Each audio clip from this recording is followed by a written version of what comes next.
All right, right now in the 5 series, I'm gonna put you onto 5 Psych records that you can get at a reasonable price. All right, Psych records, for some reason, they go for a lot, right? And they're pretty collectible. But I'm gonna put you on to some Psych records that you don't have to spend a lot of money on, and they're great Psych. Let's not buy into these overinflated prices. Come on now, Shocking Blue.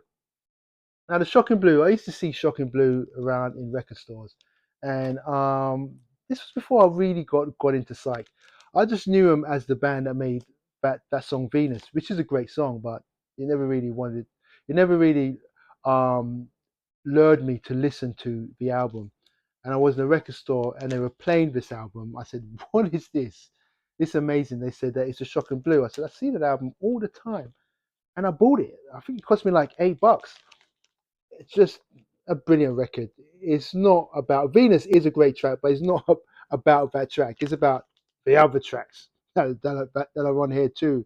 Great psych garage rock, but it's a well-known album. I think that I was just late to it, but it doesn't cost a lot. I mean, it costs a little bit more than when I bought it, but it's not up in the hundreds. Country Joe and the Fish. Now, this is like a dollar bin Psych record. Once again, in my early Psych days, another record store owner put me on to Country Joe and the Fish. I think he might have given me this record. It was like a couple of bucks, and it's like blues rock, but they always dabble into that psychedelia, and they do it really well. I'd say about 30 to 40% of this album you can label as psych, and their albums in general have a percentage that they put aside for the psych. And this is definitely like dollar bin. Like I'm not saying $1, but you shouldn't be paying more than $5, $6 for a Country Joe and the Fish record. But it's totally worth the entrance fee. Good psych. Next up, we have Kaleidoscope Bernice.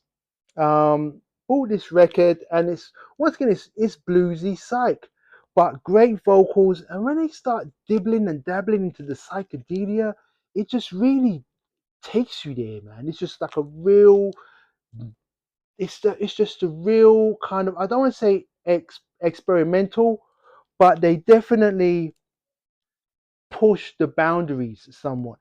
They're at their core, they're blues, rock slash folk, but once they get into that psych vein, it's very good and it hits the spot. And it's a great record. It's a record I play a lot. It's a record that I enjoy, and it shouldn't cost you a lot to have this record. I've been told by a couple Kaleidoscope fans that they have better records in their opinion. I don't know about that.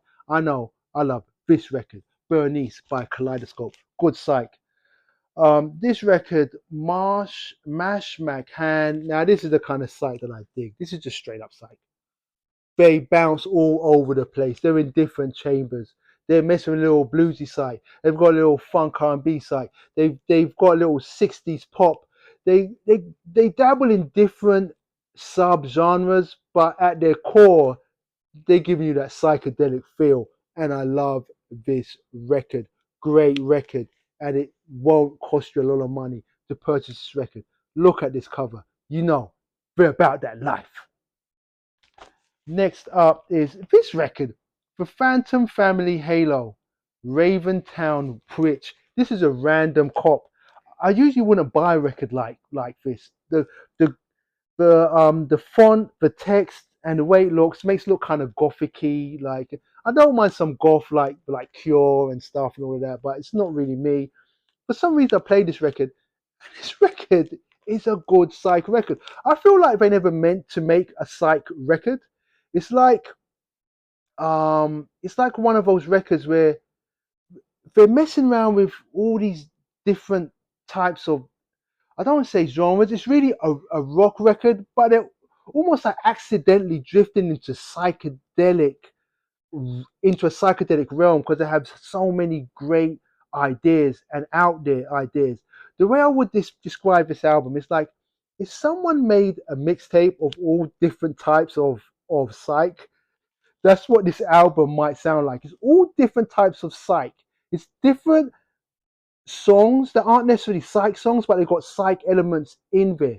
I feel like this band accidentally made a psych record, and I love it. and this will definitely shouldn't cost you much moolah to buy. All right, so these are five. Is that the five? Yes, that's the five. Five Psych records that won't cost you a lot of money. Come on now, we've got to save our pennies. Let's get it.